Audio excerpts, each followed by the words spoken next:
The aluminum fin of the surfboard had sliced open the back of his friend's left leg from the knee to the ankle. Blood is gushing from the deep gash, clouding the water.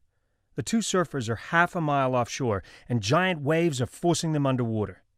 If Laird doesn't act fast, his big wave surfing friend is going to bleed to death. I knew I couldn't go back. You just put it out there. She said you've got less than a year to live. Just dug even deeper. Luck is the residue of design. Nobody else was doing it, so why couldn't I? That was the turning point. Hi, I'm Phil Keoghan. Welcome to the BUCKiT podcast, where I talk to mavericks, innovators, and disruptors. People who take chances. Those who swerve off the predictable road, face their fears, and refuse to say no. Amazingly resilient people who are motivated and tenacious. Those who have said BUCKiT and who epitomize what it means to tick it before you kick it.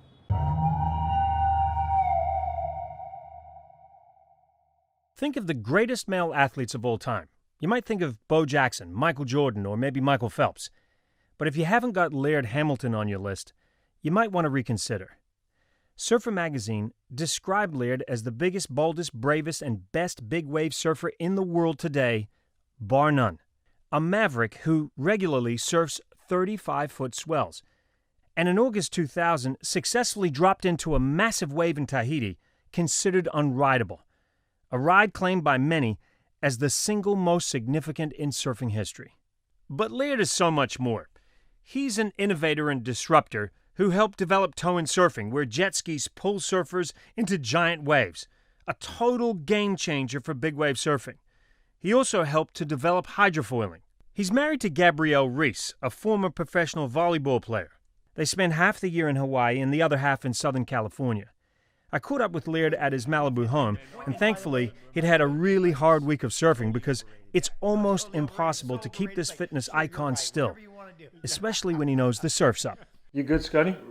Okay, good. I'm going to snap this. I'm with Laird Hamilton, and we're kind of in the Malibu, California area. We're back. I'm Here back. we are. It's nice to see you again. Here we are again. I know, first of all, I just want to say thank you for being here, because I know you just looked out the window and you saw surf. I did, but I got quite a full cup right now. So it's I can keep, if it was 3 days ago, I would be probably out the door. How much have you surfed in the last couple of days? I don't know, 17 hours or something. A lot, like a lot of surfing, a lot of paddling, a lot of riding. So my cup's overflowing, but I got it. You know, I would walk up to the front door after being in the water for 6-7 hours. Yeah. And when I opened the door, I'd say, "Hi, Gabby," and then I just turn and look out, and she'd be like, "Are you looking at the waves right now? You just got in from like 6-7 hours of surfing." I'd be like, "Yeah, but there's another one." There's another one. Didn't you say something about like every wave needs to be surfed or something? Surf every wave or something? Yeah, take every wave. Take every wave. Take every wave. We wanted you to start in talking, if you can, about 2007. I mean, speaking of being cold by the waves. Yep. Can you take us back to that day? These big waves that you hear the pounding, you feel it through the earth and you hear it? Yeah, well, there's a deep sound when the surf is big. There's like a rumbling, and it sound. You know, I was in Russia once when they were fighting in Georgia, and you could hear the big guns in the distance. And big surf has that similar, like a thunder. You know, there's that low, kind of energy that you can feel, that you can hear from long distances, and you can feel and you can sense. You can intuitively sense the energy there, and because of my upbringing, because of where I grew up and how I grew up, that's like somebody ringing the dinner bell. That's like, hey, come here. So that day you go out and you're with your friend. Brett Lickle. That day was an unusual day because of the nature of the surf didn't start real big, but the direction forced us to go to a unique place that we really didn't go to. To this day is still probably, without a doubt, the biggest surf that I've ridden in my and been in my experience, and it just kept getting bigger and bigger, and it was a real ominous day. There was almost like a fog. What kind of size waves are we talking about here? We know that the waves were in excess of 100 feet. I mean, I understand how long it takes things to fall. I've jumped off 130-foot cliffs, and you know when things are falling for 5 seconds or something that, you're passing 100 foot in distance. And Were there any other people out there at that point? no, the circumstances of Brett's injury was that I was pulled onto a giant wave, probably the biggest wave that I've ever been on. And I wasn't able to actually get down the wave, make it down the face because there was so much resistance. And I dove off and got through the back of the wave, which was a miracle at that point because of the volume of water I had to swim through and just the nature of the circumstances. And when I came to the surface, Brett was coming, behind the wave, and he was able to get me. But once I got onto the ski and him and I tried to run away from the next wave, there was these giant boils that were probably like 6 foot high, bumps that we were hitting. And then the next wave came and ran us down. And when the wave hit us, either my board or the ski or something hit his leg and split his leg open from the back of his knee down to his heel, blew it completely apart. It looked like a curtain a little bit. And then we got pushed in by a bunch of waves, probably 5 or 6 waves. And then when we both arrived kind of in the lagoon, he was floating kind of head down. I mean, I went to him and he was still conscious and he was okay, but there was looked like a big, red quilt in the water. I'm going to let you finish the story at the end. Absolutely. I think what I love about you is this true passion for what you do, meaning you don't feel the need to have a trophy or to be officially acknowledged as a great. And I'm just interested in when you decided that you didn't need to compete to prove yourself, I guess. Well, there's a couple of factors that went into that decision. One of them was obviously watching my stepfather, who was a great free surfer, an artist, in his era, one of the master surfers, and watching, competitive surfing just destroy him in a way because he was subjecting his performance to judgment and watching the judgment of men and hoping it wouldn't be, subjective or objective or whatever scenario went down, always kind of creating some confusion. And then also my competitive nature makes me so aggressive. I'm already naturally aggressive, not a great environment for me and I still to this day have to deal with the nature of my competitive nature in how aggressive it makes me, that it just brings out a part of me that I have to try to learn how to kind of have understanding and control over and constructively vent it, not cultivate it. I was fortunate to be raised in a time when some of the greatest surfers weren't competitive surfers. Yeah. In fact, there was this real split between, there was all these phenomenal surfers, and in fact, they were better than most of the competitive surfers. There was a real division. After that, competitive surfing kind of took over surfing, and all the best surfers were competing. But when I was young, there was a big group of surfers that were just, Jerry Lopez wasn't a competitive surfer. He surfed in a couple of contests, but he was the king of pipeline.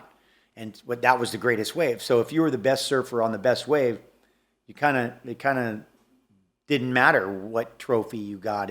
And so I think my approach was more about I just want to perform the best I can in the biggest and the most aggressive conditions. And if I can perform at the highest level in those conditions, then in a way that will set me apart. You're hard enough on yourself probably, right? Worse. Yeah. I think I'm worse than anybody can be. So in a way, and I think that's what makes me so dangerous in a competitive sport, is that my anger really comes from me not performing, not somebody else beating me. And it was interesting because the big day that we were talking about earlier, that was a day we had been shooting everything that we were doing for a while, and I was getting to the point where I really wanted to not photograph what we were doing and have a really special day that was just for us, because everything was documented and we were able to critique it, and people always had something to say about it, and it was becoming a lot of work to film every single thing as as you well know, it's effort. Well, it gets in the way. Gets in the way. It gets in the way of spontaneity and the purity. Exactly. I can go out and have a day where no one sees me and be okay. I mean, one friend's nice just in case something happens, or you have a witness so you can say, hey, was it really great like I thought it was? But it does speak to this raw passion, meaning and the reasons that you do what you do, and where that is coming from, and that drive. Well, that's everything. The idea that you've also been the first human being to do certain things, that must be an amazing feeling, because unlike a title or a record or whatever, that can never be taken away from you. And the innovation that you love so much, and to do something as a human being for the first time, I'm just wondering, is that also a driving factor? Like, you get these ideas when you're out there and you think, man, I'm going to go. Yeah. That's a highly fulfilling experience. I mean, that process of an idea being created, they say there's two types of people. One's creative people are fulfilled by accomplishing things, and competitive people are fulfilled by beating others. So I'm a creative person, and I'm fulfilled by accomplishing things. And so in a way, these ideas or these things that I've been able to do, that I'm the first one to do, or the first one that we know of, or however you want to look at it, those are highly fulfilling for me. Can you take us into a moment maybe where you knew you were doing something that other humans had not done before, and that you were just like going into the unknown, kind of a little bit like going into space, right? You don't know what's out there. And I'm just wondering, like, would it be the tow-in days, the tow-in surfing days, or? Yeah, I mean, I think there's been multiple moments like that, and then some were like, crescendo-ish, where they were like Teahupoo, where it was like, this is a completely unrideable wave. No one could ever surf a wave like this in the world, and all of a sudden now we're on this wave, and can we ride it? Because no one's ever been able to be on a wave like this, so not alone ride it. And so now we're on it. Are we going to make it? Are we going to die? I mean, what's going to happen? And so, and that just happened to be the implementation of a technique that we developed, right? This whole tow-in technique. Now we take this technique and we have this opportune moment to really kind of use it in a way that was designed to be used, which was to, why I started to do it in the beginning was to ride the unrideable, to do the undoable. So, and now we do the undoable, and it was very defined. It's a moment you let go, you survive it, and you come out of that and you're like, wow, like that was. Can you take us to that wave? Because I've seen the photograph. And I'm just wondering, in the photograph, which is probably your most famous photograph, right? If I'm not mistaken, the Millennium Wave. Purple, I think purple pair of shorts. And it just looks like you belong in that wave, in that moment. And I'm just wondering, you look so at ease, but also to the outsider, so vulnerable, because you can see the reef. How far below the wave? It's like six feet. Okay, so if you go down, it's bad. It's not good. It's bad. And I'm just wondering, in that moment, what's going through your mind, or is there something going through your mind? Are you in your own zone there? Well, no. I mean, on that particular in that moment, you're having a conversation between good and evil. Like you're having the conversation between if I make it or don't make it. The bright and the light and the dark, and you got one guy telling you to jump off because you're going to die, and the other person telling you better stay on because if you don't stay on, you can't make it. And you're having that little conversation, it's running in your head, and you're like, should I jump off or should I not jump off? If I jump off, it's like you just, and it's real clear, and time expands, and there's a long enough time to have a little conversation in my head about whether I should jump or not, and one voice going jump, jump, jump, and the other voice going, well, if you jump, you can't make it, and you stay on and make it, or you jump off and read about it. Why was it important, Laird, for you to do that, and the other things that you've done for the first time?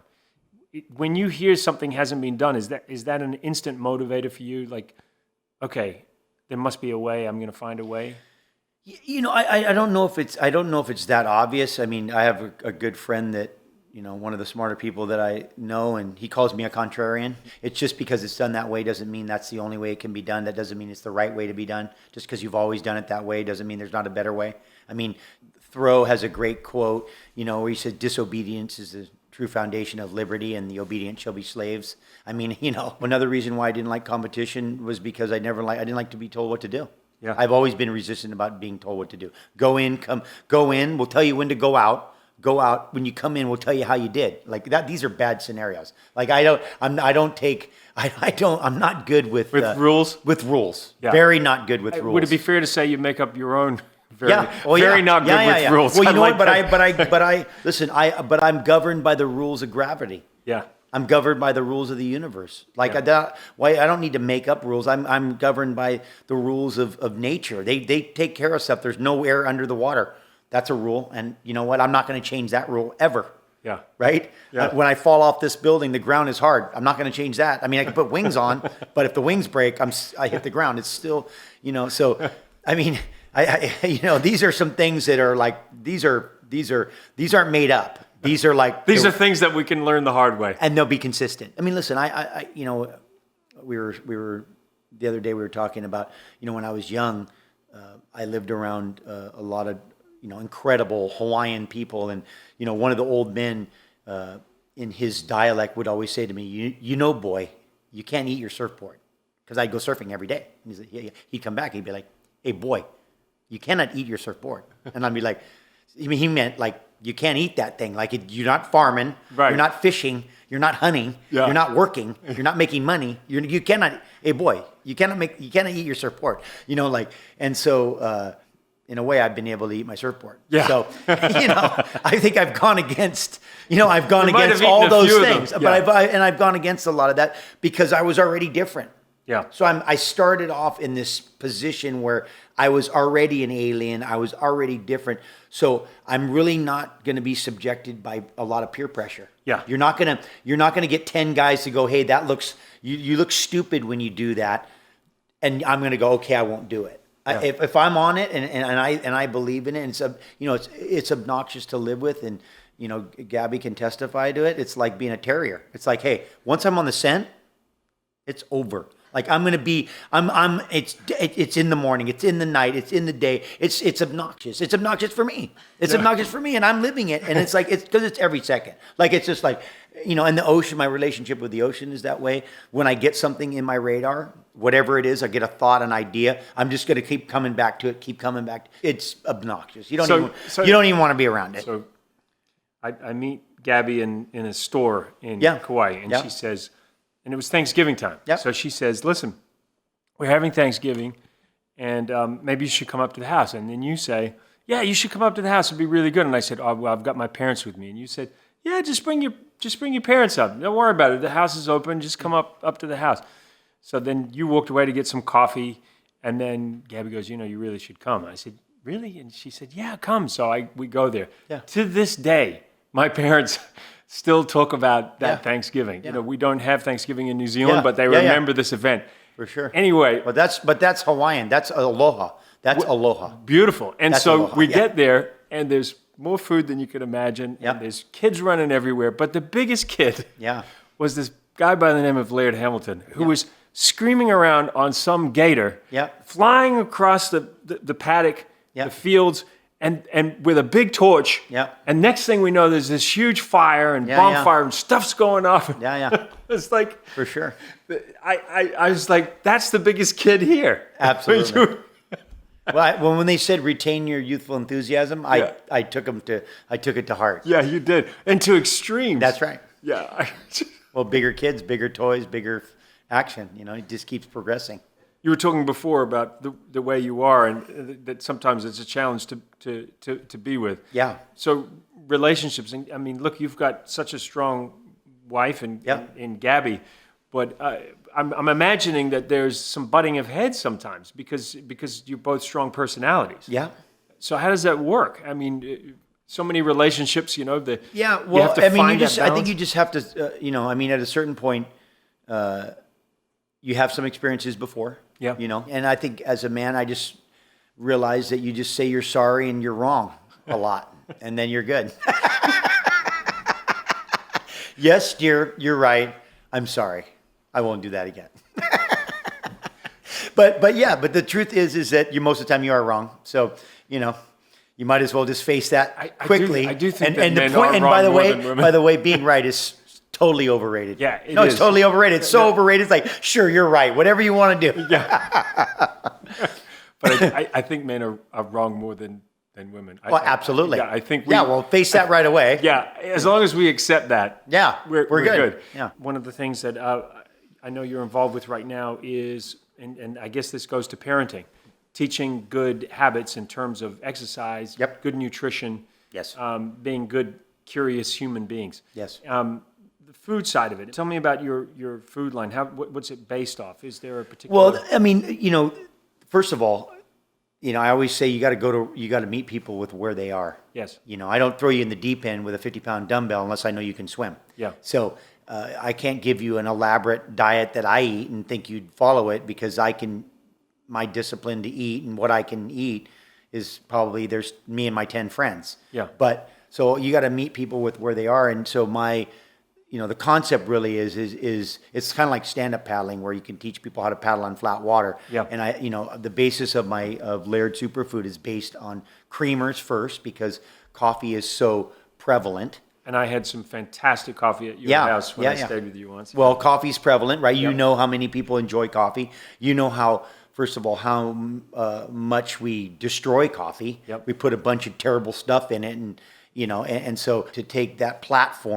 coffee platform, and implement, minerals and good fats and these other kind of nutrients into that platform where people already are used to, they're drinking it every day. All of a sudden, wow, I feel good. I feel better. This is amazing. That kind of response. Then you can go, oh yeah, well, try this green drink or try this hydration product, and start implementing other things. But the biggest issues that we have that are the kind of, in my opinion, that are the most easily solved really has to do with minerals and good fats. I mean, these are some of our foods lack minerals, right? We know that. And that's, those are the key elements. Is that because of the processing Well, just because of the way we're growing everything, because either the foods we're feeding animals don't have minerals in them, or the ground that the plants are growing don't have minerals in them. So our mineral deficiency is leading to a bunch of issues. And then of course we have a lot of other chemicals in our foods that don't exactly help us. So, one of my philosophies is whole food based products. The products all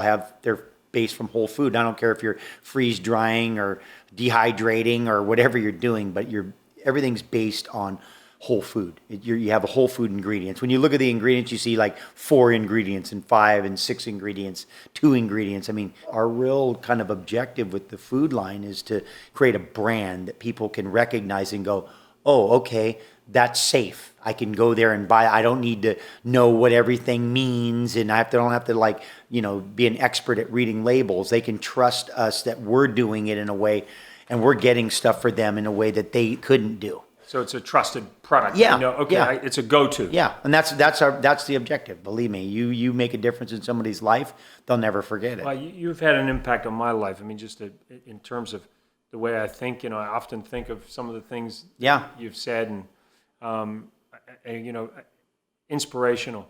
I'm just wondering, Laird, you're 54. You said life is fast.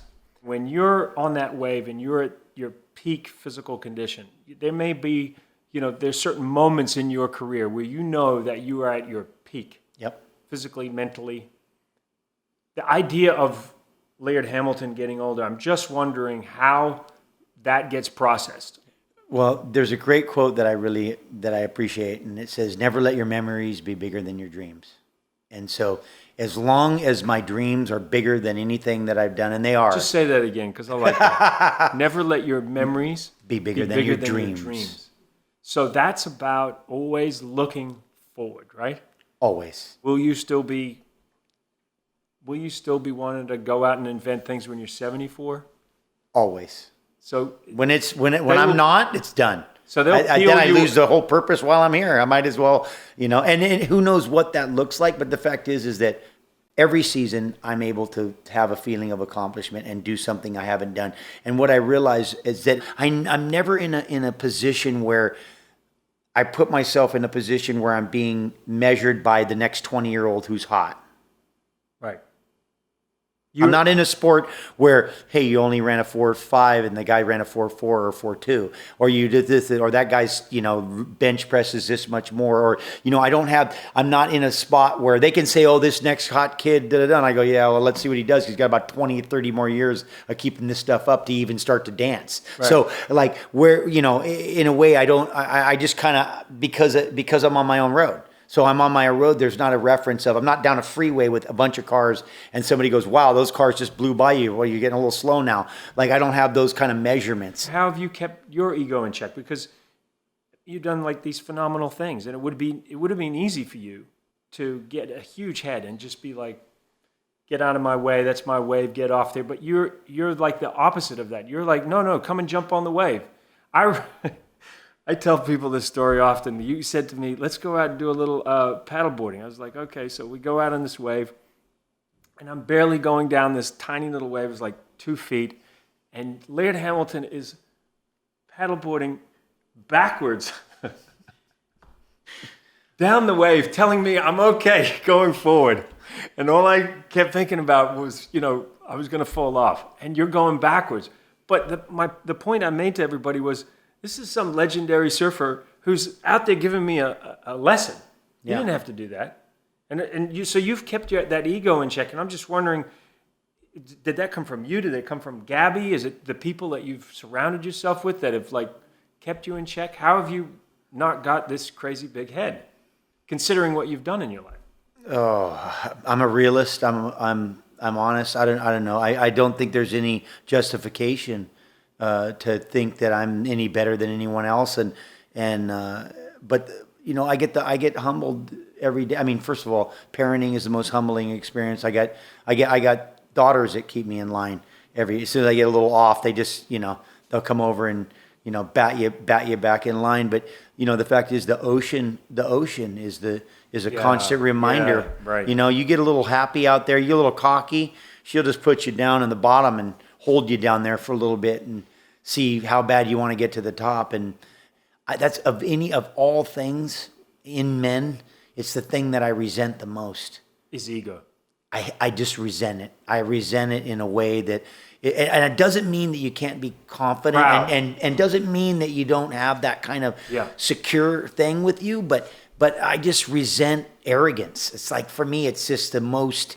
It just is the worst trait. I mean, and listen, I'm a terrible sport, and I got other issues, but I'm never going to have the one you where own them. You own your issues. I'll own them, but arrogance. I mean, that just is it's because what do we say? We have a saying about we're all equal before a wave, and at the end of the day, I don't care who you are and what you got. And we have in Hawaii, part of the culture. It's not who you are, it's how you are. It's not who you are, it's how you are. And for me, I think that's the thing that should keep you in line. It just should keep you in line. It's how are you? How polite are you? My mom always used to, I think maybe my mom, she says, I don't care who it is. I want you should treat the janitor like the king.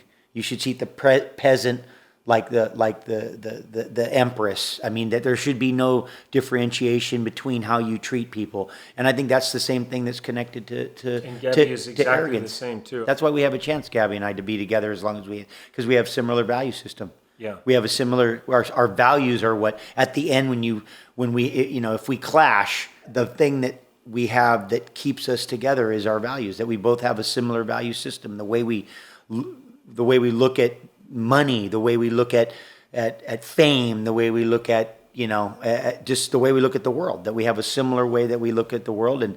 And I mean, I always am going to operate under, I could be better, I could do better. Never, I'm great, I'm perfect, da-da-da. Like, I'm going on the other side. I'm always going that way. I'm always going, I could learn. I could be more flexible. I could be stronger. I can be a better person. I could have a better attitude. I'm just always going to go that direction. And that's because that's honest.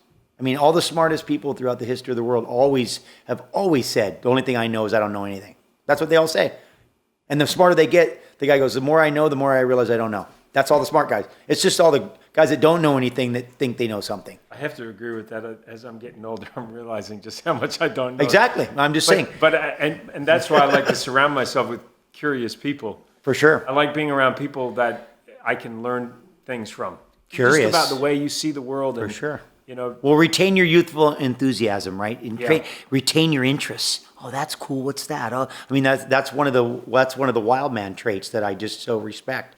I love what you said in this quote. You can look at life with two graphs. One line shows your physical systems, the stuff like conditioning, VO2, fast twitch, muscle fibers, that in time, that line is going to flatten out, obviously, because you're getting older. But then you say, the other line is maturity, experience, judgment, passion, perspective, and those things steadily rise. And then you say, it's where the two lines cross, right at that place. That's the interesting place, and that's what you regard as your peak. It's a beautiful thing. It just means that you can continue to have fulfillment. And, it's, I mean, the last thing you ever want to do is look back and be like, wow, my best year of my life was when I was 22 years old. You're like, I mean, there's such a world of things to do and things to know and learn and ways to be. It's like, there's no end. We need to get back to the story. Your friend had his leg ripped open all the way Yep. from the knee right down to the ankle. Yeah. There's blood everywhere. Yeah. He's losing blood fast. So, and I know, and we're getting drawn by a current. We're probably maybe a third of a mile, almost a half mile. We're probably a half mile from shore, and we're getting pulled down the coastline. I know that I'm not going to be able to swim him in. The jet ski that we got just knocked off of is probably a quarter mile from where I am, floating in the distance, and so I pull my suit off, and I tourniqueted his leg with my suit. I give him my flotation, and then I swim naked as fast as I'm able to the ski, and hoping that it'll start when we get there. It's the lanyard's gone, which is So you had to leave him. I had to leave him, yeah, because that was the only way I could. I mean, I wasn't gonna be able to do anything, and I couldn't swim him, and I couldn't stay with him because I know that wasn't gonna be what he needed. So I swam to the ski, and I got the ski started. They didn't have a lanyard, but I just kind of hot wired it with some earphones that were in the ski, and You hot-wired it? not hot wired it, but there's a lanyard Yeah. thing that. So I got it going with this. I just wrapped these earphones on it, and there was a radio on the ski in the glove. I zipped back to him, and he was. I was just, my head was going crazy during that time, just because he's got 2 daughters, he's got a wife. I was like, last thing I want to do is go home and tell Shannon, Brett didn't make it, and. So I got the machine, got it going, drove back to him. He was just floating on the flotation devices, face down, and I wasn't sure, if he was still conscious or what was going on. I got him. I got there and I got him on the back of the sled of the ski, and Was he conscious at this point? Yeah, he was conscious, and then I held him. And drove the ski at the same time, and was able to get on the radio and just get an ambulance to the beach. And then I ran the ski up the beach. I flew like into a parking lot, but the surf had been so big it knocked the lifeguard stand over, and all the cars were kind of pushed way away, and I slid up onto this beach. And I flew off the ski, and I was naked just in front of all these people and stuff, but I didn't even care. Some guy ran over and threw me some shorts, and then the ambulance came pulling in. But I had been debating with the Coast Guard, like where I was and what I needed, and they were just, they were like, well, what beach and which thing, and so they came and we got him in the ambulance, and then my friend from the helicopter place, my helicopter pilot, Don Shear, drove up, and, right as the ambulance and the firemen were there. And then I said to him, I'm going back out. Do you want to go? You went back out? Yeah, I had to go back out. I had to, it's a thing that we have. Like, I broke my collarbone one day at Giant Jaws, and I had to ride a couple more waves with a broken collarbone. It was painful, but I just, it's that old get back on the horse thing, so you don't let it get into your psychology. And the fact is that there's people that Laird, you don't I'm recover. sorry, you're a little nuts, right? I am. I admit it. You're But there's the- certain things that work. Okay. Don't fix it if it's not broken. But the fact is that these kind of... What about fix it when it is broken? But these psychological, the psychology of being hurt or crashing and then not getting back in the car or back on the bike or back on the horse, or in my case, back on the wave, might affect your performance forever. You might never be the same. And I warn young surfers all the time. I say, be careful and don't be so reckless that you get yourself in a position that you might not recover from. And I don't mean physically. This thing heals. You can put bolts on it. I mean, I'm talking about the body. I'm talking about the mind. I'm talking about the ability to overcome something in your mind and not have it always be with you, always affecting your performance for the rest of your life. And so, and that was the objective, was to get that part okay. Like, I got back, wrote a couple more. Okay, we're good. You're back on track. We can do it. After that, it's behind you. But if you stop right then at failure, then that thing grows. It's like, it's the failure tree will start to grow, and pretty soon it'll be monumental, and you'll be like, what happened? And so, and I think I learned that at a young age, and I don't know where I completely learned it from or who I learned it from, but I know that I've always done it, unless unless I'm unable to continue on. And then I'll go right back as soon as I can, even just if it's a lighter, lesser version. It's a good lesson, even if you're not riding huge 100-foot waves. Lesson for your life. Yeah, just for your life. Get back. Laird, what are the things that make you laugh the most? Because I know you like to laugh a lot. I'm just wondering, what makes you laugh? Well, what makes me laugh? People. I mean, people make me laugh. Just in general, just things people do, but yeah, I think, I don't know, I like super intelligent humor. I like things that are super smart, but that are funny, and that, there's some, we've been cracking up quite a bit lately, but just people's reaction to things and things people do, and you just have some stuff. It makes you, it's just humans, man. They're entertaining. So you like to be surrounded by people who have got a sense of humor. Humans are entertaining. They're funny. There's some funny crew. Entertaining too, Laird. Yeah, exactly. Takes one to know one. Well, let's say you're going to drive across America for 10 days and you had to live with 3 people in the car. 3 people. Yeah. And you could take anybody from any time in history for an interesting road trip. Well, definitely Einstein. We'd have to pull him in there. Okay. We get Einstein's in there. Maybe we go Einstein. Maybe Jesus. Maybe Jesus. Wow. You're Jesus. Going high end. Anytime, anybody in history. Come on, I got to take advantage of it. No this problem. This is some miracle stuff. Like, or science. Some kind of Leonardo, maybe a little Da Vinci action. Wow. Some Da Vinci, quite a crew. That speaks to your inventiveness. And the fact that you like to create. Yeah. That'd be some pretty. That's a card. Wow. That's okay. That'd be some. There'd be some dialogue. Wow. And throw in a little Laird Hamilton. Yeah. That's a card. And then if you had an extra seat, just throw Jimi Hendrix in the back for fun. Hey, Jimmy, plus yeah. Philosophize for us. And then the final question is, if you knew tomorrow was going to be your last day on Earth, if you knew that was it, what would you do with your last day on Earth? I just do what I do every day. Just be with my family, be with my friends. Little heat, little ice, Just set it up real nice. Just nothing, And then maybe go break a couple rules.